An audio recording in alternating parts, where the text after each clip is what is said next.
My name is Gladys. I am 62 years old, and for 34 years, I saved every penny I could for my son, Jason. I worked night shifts, skipped meals, drove a car held together by duct tape and prayers. I believed that a mother's love meant sacrifice, that my value was measured by what I could give. I thought Jason understood that. I thought he appreciated it, but the morning he brought Courtney home and laid out his terms, I realized I had raised someone I no longer recognized. Before I tell you what happened next, let me know where you are watching from. Go ahead and hit that like button and subscribe, because the choice I made that day, it shocked everyone, including myself. I became a single mother when Jason was 4 years old. His father walked out one Tuesday morning, left a note on the kitchen counter, and I never saw him again. Just like that, I was alone with a little boy who still believed his daddy was coming back. I was 28 years old, working as a medical transcriptionist at a hospital in Queens, New York. The pay was $17 an hour, barely enough to cover rent on our one-bedroom apartment, utilities, and groceries.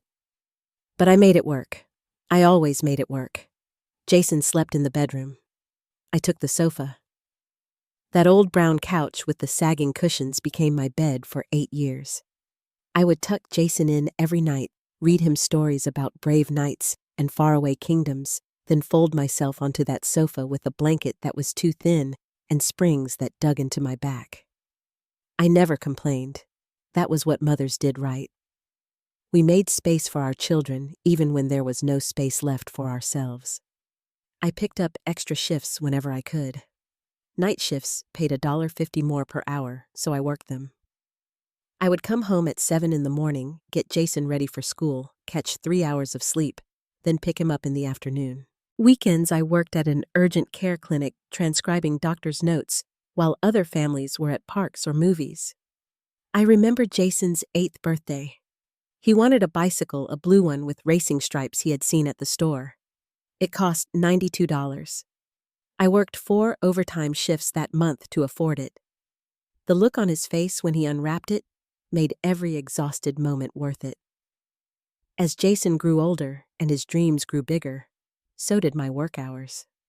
He was smart, incredibly smart. His teachers told me he could go to an Ivy League school if he kept his grades up. Cornell University became his goal. I made it mine too. I started working every weekend at the urgent care clinic. I stopped buying clothes for myself. For 3 straight years, I wore the same 4 outfits to work, rotating them through the week. My coworkers probably thought I was eccentric, but I did not care. Every dollar I did not spend on myself went into Jason's college fund. I drove a 1998 Honda Civic that I bought used for $3,000. The air conditioning stopped working after 2 years. The passenger door did not open from the outside. The check engine light was permanently on, but it ran and it got me to work, so I kept it for 15 years. While other people upgraded their cars, I patched mine together with hope and regular visits to a mechanic who took pity on me and charged less than he should have. I brought lunch from home every single day. A sandwich, an apple, maybe some carrot sticks. I watched my coworkers order takeout, go to restaurants, enjoy their meals. I calculated that eating out cost about $12 a day. Bringing lunch cost maybe $2. That was $50 a week saved, $200 a month. That money went straight into the college fund. By the time Jason was ready to apply to Cornell, I had saved $83,000. It was not enough to cover everything, but combined with financial aid and student loans in his name, it was enough to make it possible. The day Jason got his acceptance letter, I cried. We both did. He hugged me so tight and said, "Mom, I will make you proud, I promise." I believed him. I believed every word. Jason graduated from Cornell with honors 4 years later. He landed a job at an investment firm in Manhattan, a good position with a salary that made my $17 an hour look like pocket change. I was so proud I could barely speak at his graduation. All those years of sacrifice had led to this moment. My son successful, educated, ready to take on the world. I retired early at 60. My body had given all it could. Decades of night shifts had wrecked my sleep patterns. My back ached constantly from years on that sofa and hunching over a computer. I had $250,000 saved up from my 401k and personal savings. It was not a fortune, but it was supposed to be enough for a modest retirement. I moved to a smaller apartment in Astoria to reduce my expenses, a cozy place that was just mine. Jason visited sometimes, though not as often as I had hoped. He was busy, I understood that. When he did come by, he talked about his work, the wealthy clients he managed, the big deals he was closing. I listened and smiled, so proud of the man he had become. 2 years ago, he asked to borrow $15,000 for what he called an investment opportunity. I gave it to him without hesitation. He promised to pay me back within 6 months. That was 24 months ago now. I had never brought it up again. He was my son. Family did not keep score right. Last March, Jason called to tell me he was engaged. I was thrilled. My son getting married, starting his own family. He wanted me to meet Courtney, his fiancée. We arranged to have brunch at a restaurant on the Upper East Side, a place that was far from my apartment, but convenient for them. I took the subway there, arrived early, waited nervously at a table by the window. When Jason walked in with Courtney, I stood up immediately, ready to hug my future daughter-in-law. She was 29 years old, beautiful in that polished, expensive way. Long auburn hair that fell in perfect waves, a designer handbag I recognized as Hermes from seeing them in magazine ads, high heels that probably cost more than my monthly rent. Her makeup was flawless. She looked like she had stepped out of a fashion magazine. "Oh, this place is so quaint," Courtney said as she sat down, glancing around the restaurant. "Jason said you live around here." Her voice was sweet, almost musical, but there was something underneath it that made me uncomfortable. I smiled and tried to be warm. "Yes, just a few subway stops away." "It is so wonderful to finally meet you, Courtney. Jason has told me so much about you." "I hope good things," she said with a laugh that did not quite reach her eyes. She immediately pulled out her phone and started photographing her mimosa from different angles. "The lighting here is actually pretty good. This will look great on my Instagram." "Courtney is an influencer," Jason explained, his voice full of pride. "She has 300,000 followers." "That is impressive," I said, meaning it. I did not fully understand social media, but I knew that kind of following meant something. "It is a lot of work," Courtney said, still photographing her drink. "Most people think it is just taking pictures, but there is so much strategy involved. Engagement rates, algorithm optimization, brand partnerships." She finally put her phone down and looked at me. "So, you were a medical transcriptionist? That sounds tedious. I could never do something so repetitive." I felt a small sting, but pushed it away. It had its moments. I enjoyed feeling like I was contributing to patient care, even if it was behind the scenes. Courtney said, picking up her menu. She spent the rest of the brunch focused on her phone, taking photos of every dish that arrived, typing captions, checking comments. I tried to have a conversation with Jason, but he kept getting pulled into Courtney's posts, helping her choose filters, suggesting hashtags. When brunch ended, Courtney gave me a brief hug that felt more like a social obligation than genuine warmth. "It was nice meeting you, Gladys," she said. "Not Mom, not even Mrs., just Gladys." The second time I saw them was at Jason's apartment in Tribeca. He had invited me over for dinner. When I arrived at the penthouse with its floor-to-ceiling windows overlooking the Hudson River, I felt out of place immediately. Everything was sleek, modern, expensive. I stood in the entryway, unsure where to put my coat. Courtney was lounging on a white leather sofa, scrolling through her phone. She glanced up when I entered. "Oh, hi," she said, not getting up.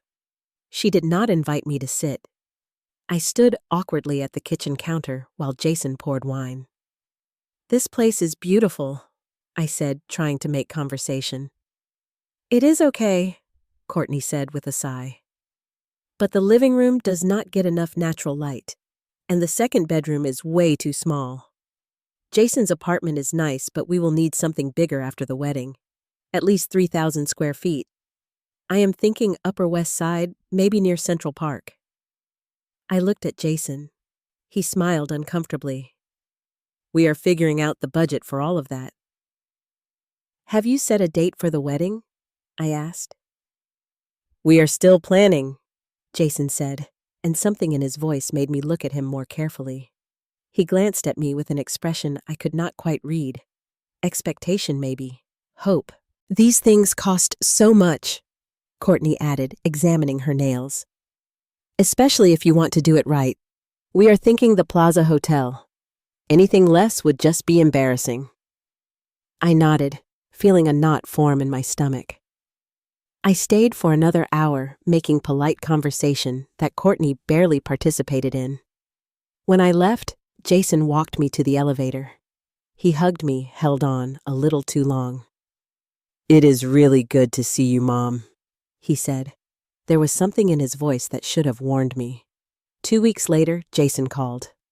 Mom, we need to talk about the wedding. My heart sank before he even continued. Courtney really wants to do this right. We are looking at the Plaza Hotel for the venue. The estimated cost is about $150,000. I know it is a lot, but this is a once-in-a-lifetime event. I was silent, processing that number. $150,000. That was more than half my entire retirement savings. I was wondering if you could help contribute, Jason continued when I did not respond. Maybe $50,000. I know you have savings and this is for your son's wedding. Jason, that is a substantial amount of money, I said carefully. What about your own savings? You have a good job. Most of my money is tied up in investments, he explained quickly. And with the down payment we need for the new apartment, things are tight. But you have been saving for years, right? This would mean so much to us. I felt trapped. How could I say no to my son's wedding? What kind of mother would I be? I need some time to think about it, I said. His voice changed, became slightly cooler. I thought you would want to help with your only son's wedding, but okay, think about it. He hung up. I sat in my small apartment, staring at my bank statement. $50,000. That was years of night shifts. Years of sandwiches instead of restaurant meals. Years of that broken-down Honda Civic. I thought about Jason's promise at his graduation. I will make you proud. Had I not already given enough? But guilt won, as it always did. A week later, I called Jason back and told him I would contribute $30,000. It was less than he asked for, but it was all I could bring myself to part with. That is great, Mom, he said, sounding relieved but not grateful. That will really help. Courtney will be so pleased. Courtney never thanked me herself. 3 months before the wedding, Jason called again. Mom, Courtney and I have been talking about our plans after the wedding. I waited, phone pressed to my ear, sensing that whatever came next would not be good. Courtney wants to really focus on growing her influencer career. She has some major brand partnerships in the works, but that means she needs time and space to work on content creation, you know. So we are thinking we need some help around the house. Help like a housekeeper? Not exactly. We were thinking maybe you could move in with us after the wedding. For a moment, I felt a rush of warmth. My son wanted me close. Maybe this was a good thing. Maybe we could rebuild our relationship. You could help with cooking, cleaning, and you know when we have kids, eventually childcare. It would be like family helping family. The warmth drained away instantly. So you want me to be your live-in housekeeper? Mom, do not put it like that, Jason said, sounding annoyed. It is not like that at all. Courtney's parents are helping us with the down payment on the new apartment, so we thought it would be fair if you contributed by living with us and helping out. It makes sense, right? Where would I live in this new apartment? We are getting a place with 4 bedrooms, Master suite for us, one office for me, one for the future nursery, and then there is a small room near the laundry area. It would be perfect for you. Cozy. Near the laundry area. Not a guest room. Not even a proper bedroom. A room near where they would be washing their clothes. I do not know, Jason. I would need to think about this. Fine, he said, his voice tight with irritation. But let me know soon. We are making decisions about the apartment layout. The following week, Jason insisted I come see the new apartment they were buying. It was on the Upper West Side, just a few blocks from Central Park. $3,200,000. I could not even process that number. Jason gave me a tour, Courtney trailing behind us with her phone out filming everything for her social media. Future home tour, she announced to her camera. Cannot wait to move in. The master suite was enormous. A king-sized bed would look small in it. The walk-in closet was bigger than my entire current bedroom.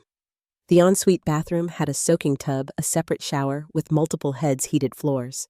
I stood in that bathroom and thought about my apartment in Astoria, where the shower had been leaking for 3 months and my landlord still had not fixed it.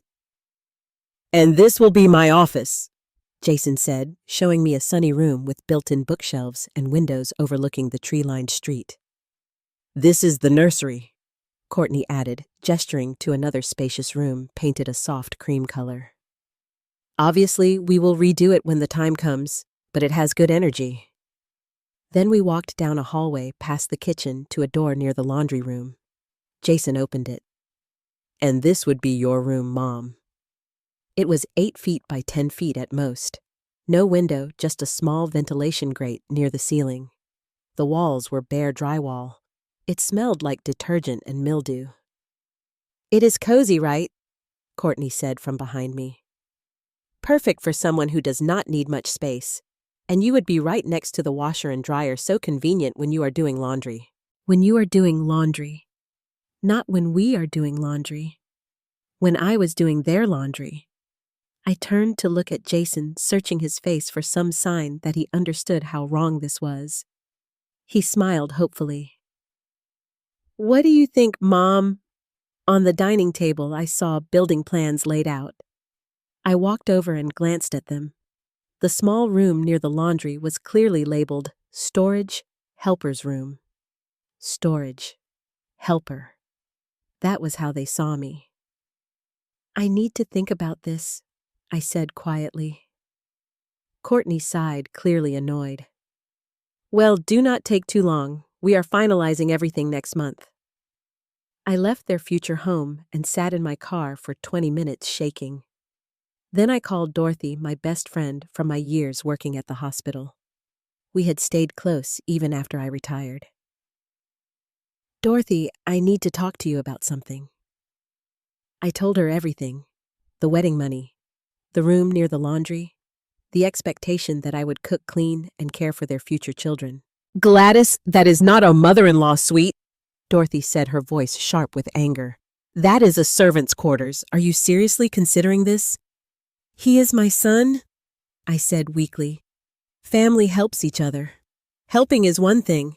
Being used is another. You worked your whole life. You deserve to enjoy retirement, not become their unpaid maid. Maybe I am overreacting. My sister did this, Dorothy said. She moved in with her son and his wife to help with their kids. Within 6 months, she was cooking every meal, doing all the cleaning, taking care of 3 children under 5, while they went out to dinner parties. She had no life of her own, no privacy, no freedom. When she tried to set boundaries, they told her she was ungrateful. She lives in a nursing home now and barely speaks to her son. I felt cold hearing this story. Gladys promised me you will think about what you want. Not what Jason wants, what you want. After we hung up, I sat in my apartment for a long time. I looked around at my small space. It was not much, but it was mine. I could leave dishes in the sink if I wanted. I could stay up late reading. I could spend entire Sundays in my pajamas. It was my space, my life, my choice. Did I really want to give that up to be Jason's helper? It was a Thursday morning in October when everything changed. I was making breakfast still in my old dressing gown when I heard a key turn in my lock. I had given Jason a spare key years ago for emergencies. This was not an emergency. He walked in with Courtney behind him. I pulled my robe tighter, suddenly aware of how old and worn it was. "Mom, we need to talk," Jason said. No greeting, no apology for showing up unannounced. "Sit down." Courtney looked around my apartment with barely concealed disgust. "God, Jason, it is even smaller than I remembered." I sat down at my small kitchen table. Jason sat across from me. Courtney remained standing, her arms crossed, her perfectly manicured nails tapping against her designer jacket. "Courtney and I have discussed this extensively." Jason began, his voice taking on a businesslike tone I had never heard him use with me before. "We are giving you 2 options. Options, like I was an employee being offered a contract. Option 1, you move in with us. You will have the room we showed you. In exchange, you will handle household duties. Cooking dinner every night, cleaning laundry, and eventually helping with our children. No rent, but you will contribute to groceries." I stared at him. This was my son. The little boy I had rocked to sleep. The child I had sacrificed everything for, and he was offering me servitude. "And obviously," Courtney added, examining her nails, "you would need to respect our privacy. No wandering into our spaces unannounced. We value our alone time. You would need to understand boundaries." Boundaries. She was talking to me about boundaries while standing in my home uninvited. "What is option 2? I asked, my voice barely above a whisper. Jason took a breath. "Option 2. You give us $150,000. That is what we need to furnish the apartment properly and cover some wedding expenses we underestimated." The room tilted. $150,000. More than half my retirement savings. Everything I had worked for scraped together, saved through decades of sacrifice. "Jason, that is more than half of everything I have." "Mom, think of it as an investment in our future, your grandchildren's future. Do you not want to invest in your family?" I looked at him, really looked at him. When had his eyes become so cold? When had his voice lost its warmth? "I already gave you $30,000 for the wedding." Courtney scoffed. "That barely covered the flowers and photographer." "And the $15,000 I lent you 2 years ago?" I asked Jason directly. "You said you would pay me back." Jason waved his hand dismissively. "That investment did not pan out. Consider it a gift, Mom." "A gift you promised to repay me." "Mom, do not be petty. I am your son. Family does not keep score." But he was keeping score. Every dollar I had not given him was a mark against me in some invisible ledger. Courtney uncrossed her arms and leaned forward. "Honestly, Gladys, you should be grateful we are even offering you option 1. Most people your age end up in nursing homes completely alone."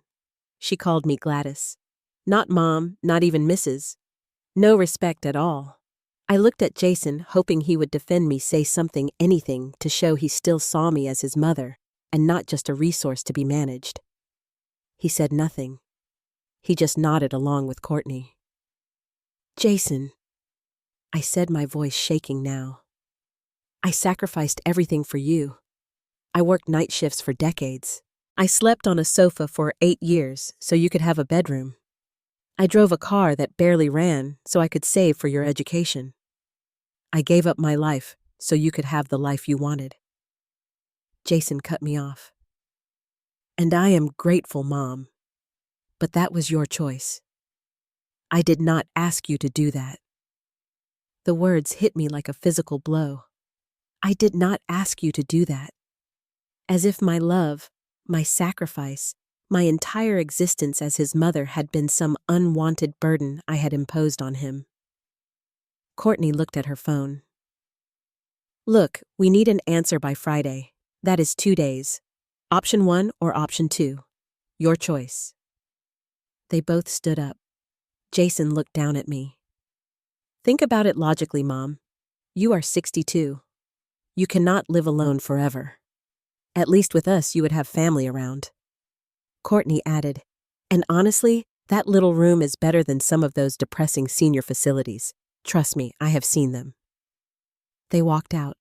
I heard the door close. Then I heard their voices in the hallway, fading as they walked to the elevator. I sat frozen at my kitchen table, still in my old dressing gown, staring at the cold cup of coffee in front of me. For a long time, I could not move. I could not think. All I could feel was a deep, crushing pain in my chest.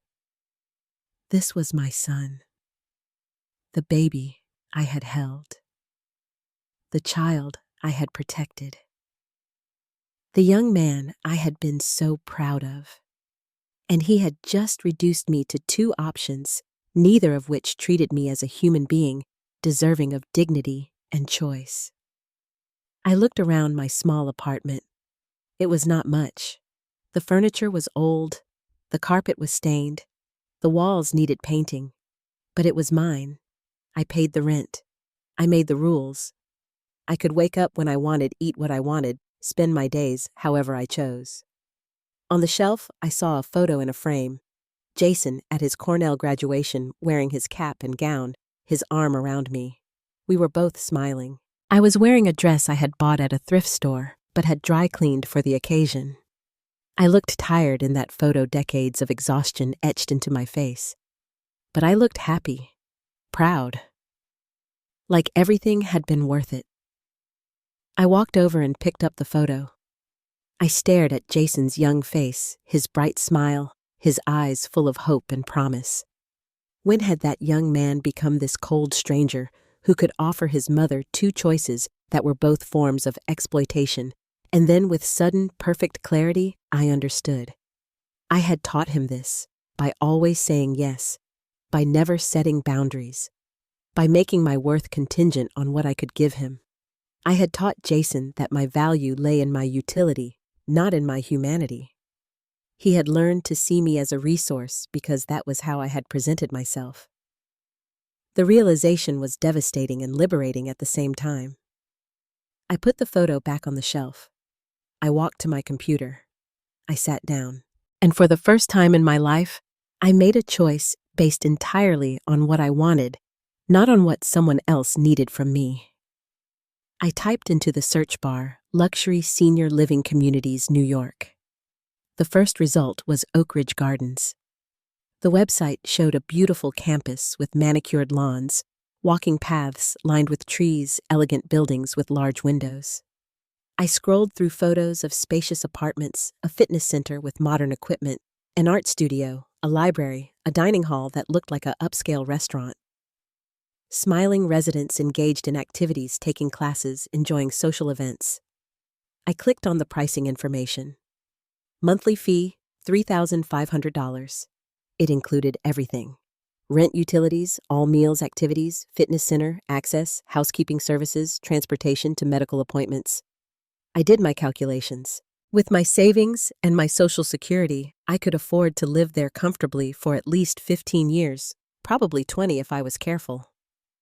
I called the number on the website. A woman answered. Oak Ridge Gardens, this is Patricia speaking. How can I help you? I would like to schedule a tour, I said. As soon as possible. Wonderful. We have an opening tomorrow morning at 10 o'clock. Would that work for you? Tomorrow was Friday, the day Jason expected my answer. That would be perfect, I said. I barely slept that night. I kept thinking about that room near the laundry, about Courtney's dismissive tone, about Jason saying I did not ask you to do that. By morning, I was exhausted but clear-headed. I dressed carefully in my nicest slacks and a sweater, got in my car, and drove 45 minutes north to Westchester County. Oak Ridge Gardens was even more beautiful in person. The main building was surrounded by gardens already preparing for winter, the last autumn flowers still blooming. I parked in the visitor lot and walked to the entrance, my hands shaking slightly. Patricia met me in the lobby. She was a woman in her 50s, professionally dressed, with a warm smile that reached her eyes. "You must be Gladys. Welcome to Oak Ridge Gardens. Let me show you around." She led me through the campus. We started with the independent living building. The hallways were wide and bright with artwork on the walls and fresh flowers on tables. Through windows, I could see residents walking on the outdoor paths, sitting on benches enjoying the mild October day. "Here is one of our model apartments," Patricia said, opening a door. I stepped inside and felt my breath catch. It was a one-bedroom apartment with a full kitchen, a spacious living room with large windows that let in floods of natural light, and a bedroom with a walk-in closet.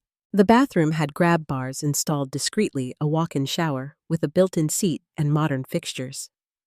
"The hardwood floors are original," Patricia explained. "We have modern appliances in every unit.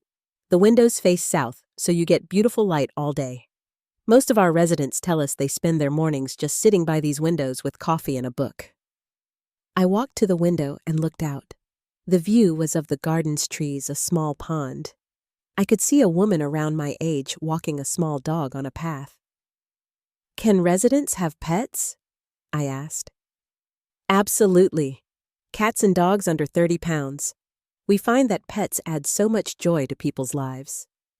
We continued the tour. The fitness center had treadmills, exercise bikes, weight machines, and a heated indoor pool.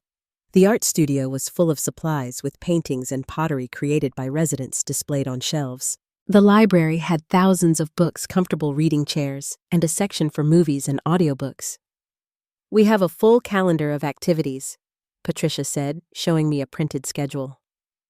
"Book clubs, art classes, yoga tai chi, day trips to museums and theaters in the city, movie nights, game nights. Of course, all of it is optional. Some residents participate in everything. Others prefer quiet time in their apartments. The point is to have choices." Choices. That word again. But this time, it meant something different. We entered the dining hall. It looked like a nice restaurant with individual tables, cloth napkins, fresh flowers. A chalkboard listed the day's menu options. "We have a chef on staff," Patricia explained. 3 meals a day, multiple options for each meal. Special dietary needs are accommodated. A woman sitting at a nearby table looked up and smiled. "First time here?" "Yes," I said. "Just touring." "I am Helen," she said. She was probably 74 or 75, with short silver hair and bright blue eyes.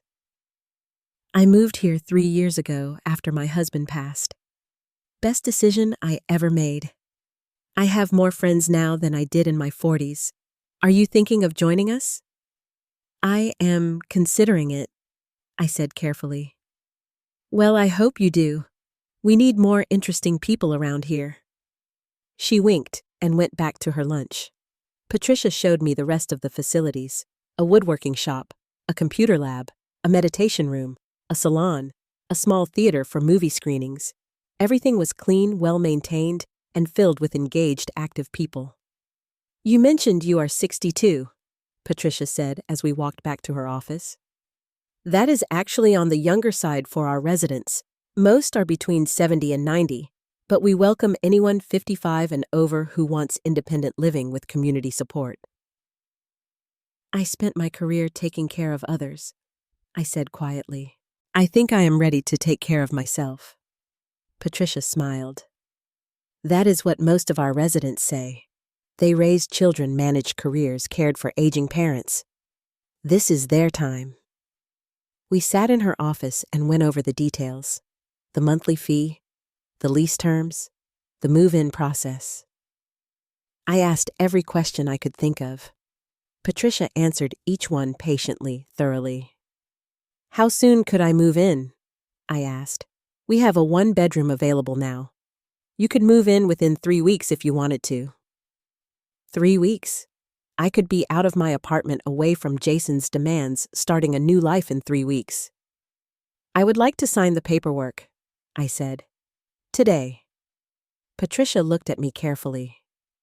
Are you sure you do not want to think about it, discuss it with family? I am sure, I said. I have never been more sure of anything. I signed the lease. I wrote a check for the first month's rent and deposit. Patricia gave me a folder with information about move-in day, what to bring, how to transfer my mail, everything I needed. As I walked back to my car, I felt something I had not felt in decades. Freedom. Lightness. For the first time since I could remember, I had made a choice based entirely on my own wants, my own needs, my own future. It was Friday evening when I got home. Jason had said he needed an answer by today.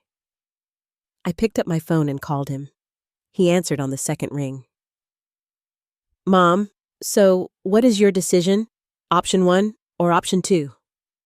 I took a deep breath. My hands were trembling, but my voice came out steady. Neither. There was a pause. What do you mean, neither?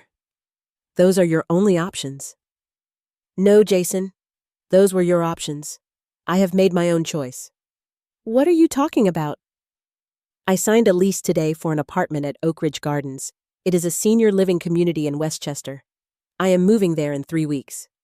Silence. Then, a senior home, Mom, you are not that old. You do not need to be warehoused with a bunch of elderly people. It is not a nursing home. It is an independent living community, and I am moving there. His voice rose. What about helping us? What about the money for the apartment? My money is for my retirement, Jason. I spent 62 years taking care of others. Your father, you my job. Now I am taking care of myself. So you are just abandoning your family? His voice was sharp now, angry. No, Jason. I am choosing myself for once. Something you should understand since that is what you have been doing your entire adult life. That is not fair. Is it not?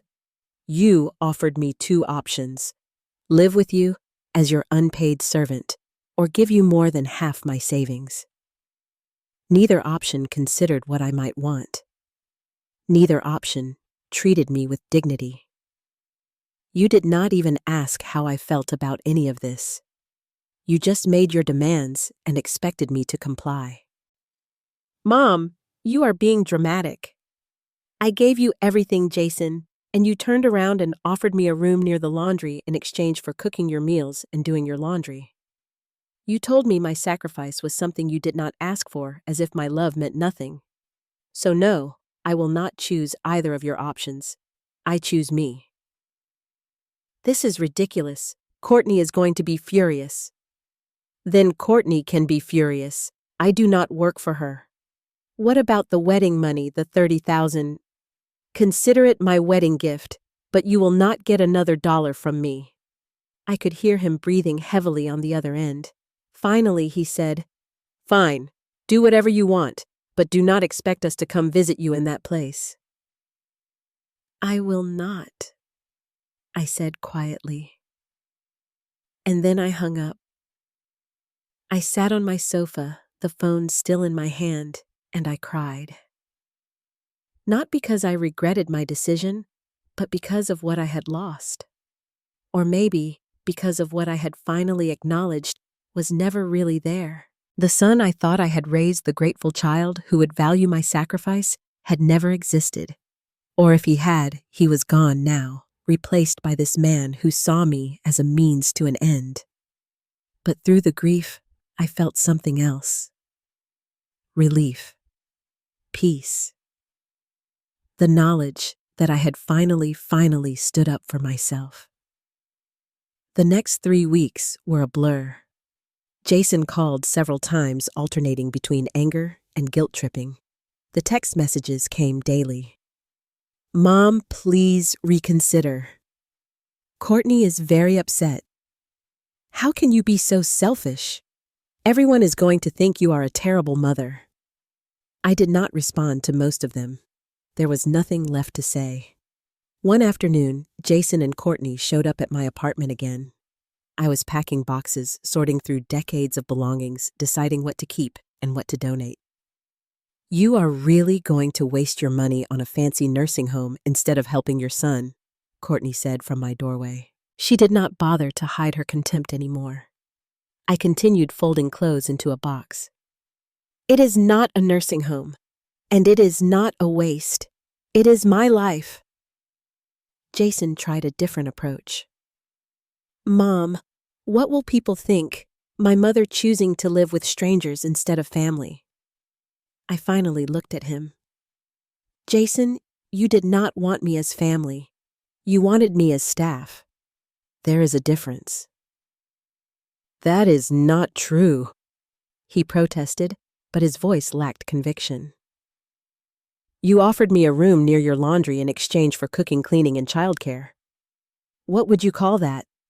Courtney huffed. "This is ridiculous. Jason, let's go. She has clearly made up her mind." Before they left, Jason turned back. "Do not expect us to visit you there." "I will not," I said calmly, "but my door will be open if you ever want to have an actual relationship with me, one where I am treated like a person, not a resource." They left. I went back to packing. Dorothy came over the next day to help me pack. We worked in companionable silence for a while, wrapping dishes in newspaper, folding linens, sorting books. "Are you scared?" Dorothy asked. I thought about it. "No, I feel lighter than I have in years. Like I have been carrying something heavy for so long that I forgot it was there, and now I have finally put it down." "What Jason said to you," Dorothy said carefully, "about not asking for your sacrifice. That was cruel." "It was honest," I said. "He did not ask. I chose to sacrifice. But what he does not understand is that sacrifice should be met with gratitude, not entitlement. I gave because I loved him. He took because he expected it. We were never on the same page." Moving day was a Saturday in late October. The weather was beautiful, crisp, and clear, the autumn leaves brilliant against a blue sky. Dorothy had rented a small moving truck. My apartment was furnished, so I only needed to bring personal belongings, clothes, books, a few pieces of furniture I loved. When we arrived at Oak Ridge Gardens, Patricia was waiting at the entrance with a welcome basket. "Your apartment is all ready," she said warmly. "Let me help you carry things up." My new apartment was on the 3rd floor. The windows faced south, just as Patricia had promised. Sunlight poured through them, making the hardwood floors glow. The space felt enormous compared to my cramped apartment in Astoria. I had a real bedroom, a full kitchen, a living room where I could actually have guests. We spent the afternoon unpacking. By evening, I had hung pictures on the walls, arranged books on shelves, made my bed with fresh linens. It looked like home. "I am proud of you," Dorothy said as she was leaving. "This took real courage." "Or desperation," I said with a weak smile. "No, courage. You chose yourself. That is never easy, especially for mothers." After Dorothy left, I walked down to the dining hall for dinner. It was busy residents at various tables, conversations, and laughter filling the air. I felt self-conscious, the new person unsure where to sit. "Gladys?" Helen waved from a table near the windows. "Come sit with us." I joined her table. There were 4 other people there, all welcoming, asking me questions about where I came from, what I liked to do. We talked about books, about the walking paths, about an upcoming day trip to the botanical gardens. No one asked me about my family. No one treated me like I should be grateful to be there. They treated me like an equal, someone interesting and valuable in my own right. After dinner, I went back to my apartment. I sat by the window watching the last light fade from the sky. I thought about Jason, about whether he was thinking about me. Probably not. He was likely focused on his wedding, on Courtney, on their apartment.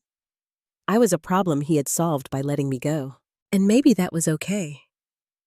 Maybe this was what letting go looked like. For the first time in decades, I went to bed early, not because I had to wake up for a shift, but because I wanted to. I slept deeply peacefully, in my own bed, in my own space, with no one making demands on me. 2 months later, in December, my phone rang. It was Jason. "Mom?"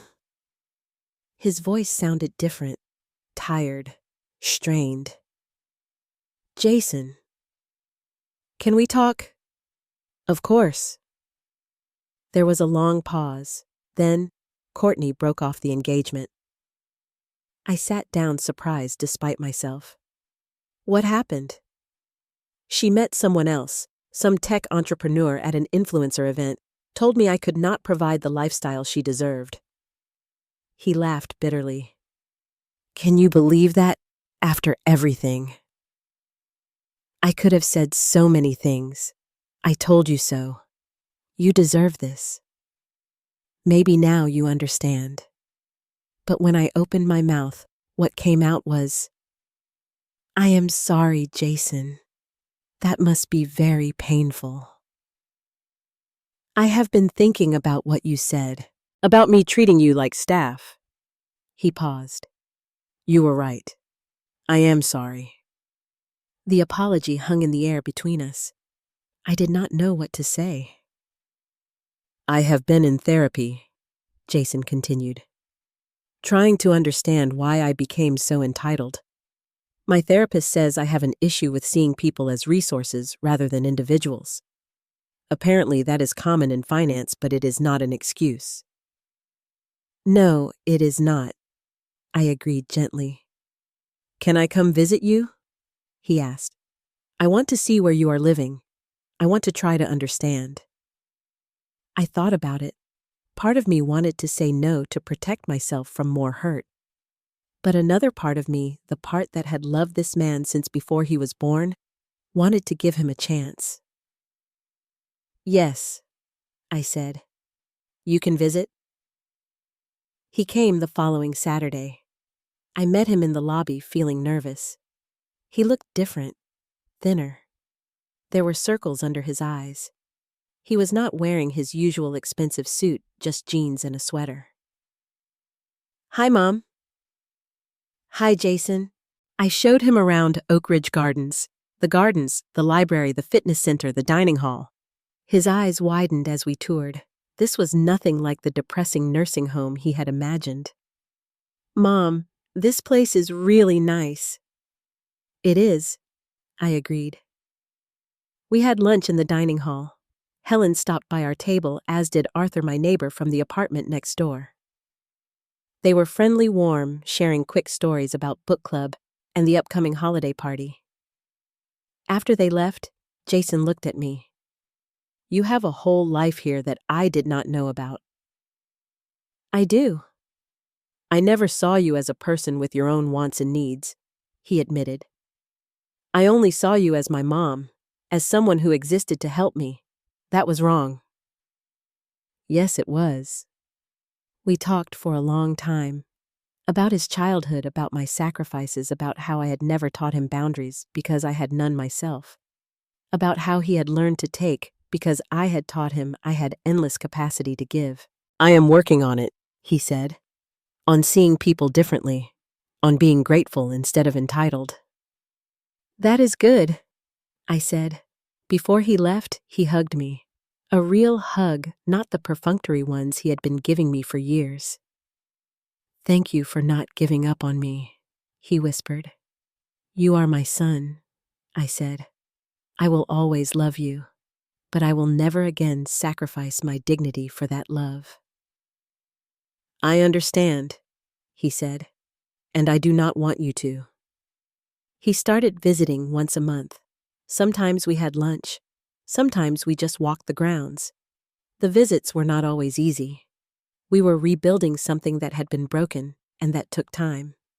But there was honesty now. There were boundaries. There was respect.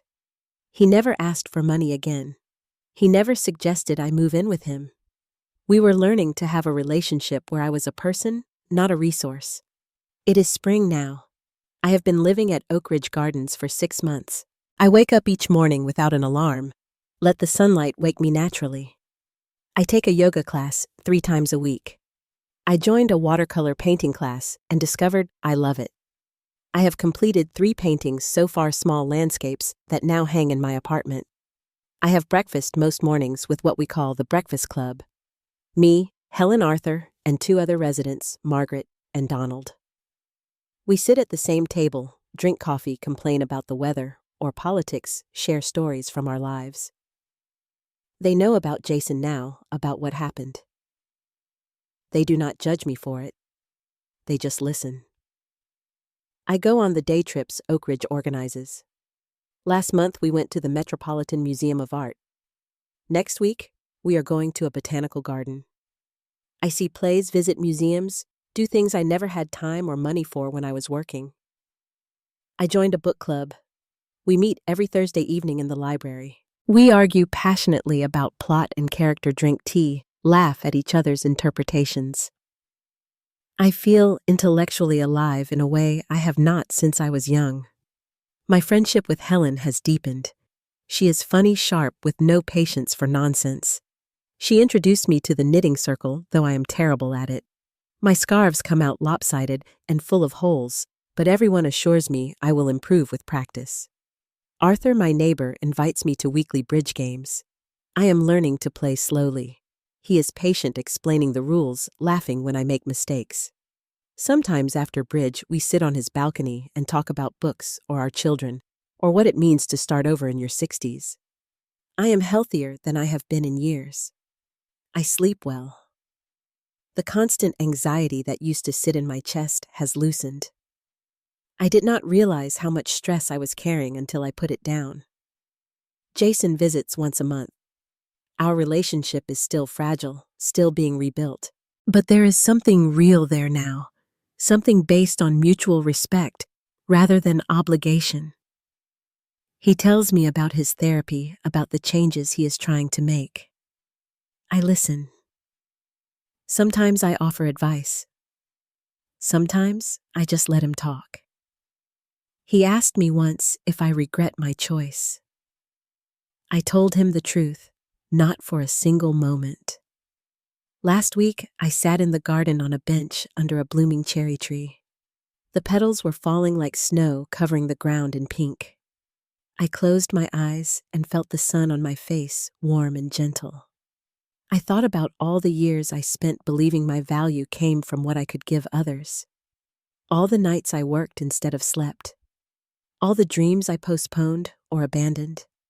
All the times I said yes when I wanted to say no.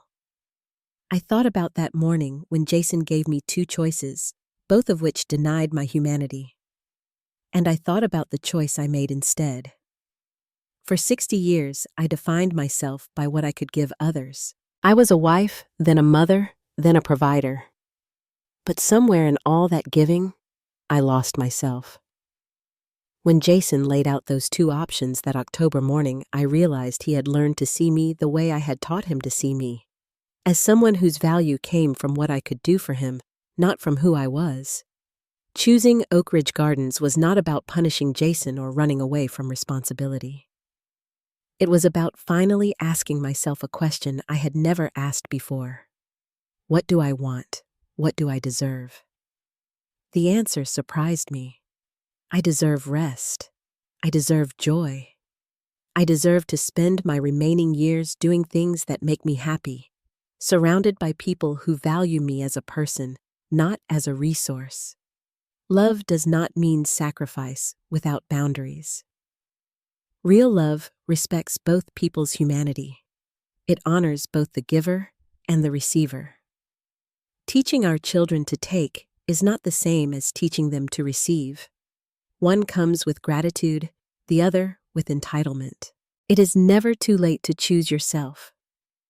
Even at 62, even after decades of putting others first, you can still build a life that is yours. You can still discover who you are when you are not defined by what you can give away. I am not angry at Jason anymore. I am not even angry at myself for taking so long to see the truth. I am just free. Free from expectation. Free from obligation that was never reciprocated. Free to be simply Gladys, a woman who likes watercolor painting and book clubs, who drinks coffee with friends in the morning and watches sunsets from her window in the evening. Sometimes the best choice is not the one being offered to you. Sometimes the best choice is the one you create for yourself. And sometimes the greatest act of love you can give is to finally love yourself enough to say no. Now I want to hear from you. Have you ever had to choose between what others expected and what you needed for yourself? How did you find the courage to set boundaries with family? Drop your thoughts in the comments below. And if this story resonated with you, please hit that like button, subscribe to the channel, and share this with someone who might need to hear it. Thank you for listening to my story. I hope it reminds you that it is never too late to choose yourself. Take care and remember that your value is not measured by what you can give away, but by who you are.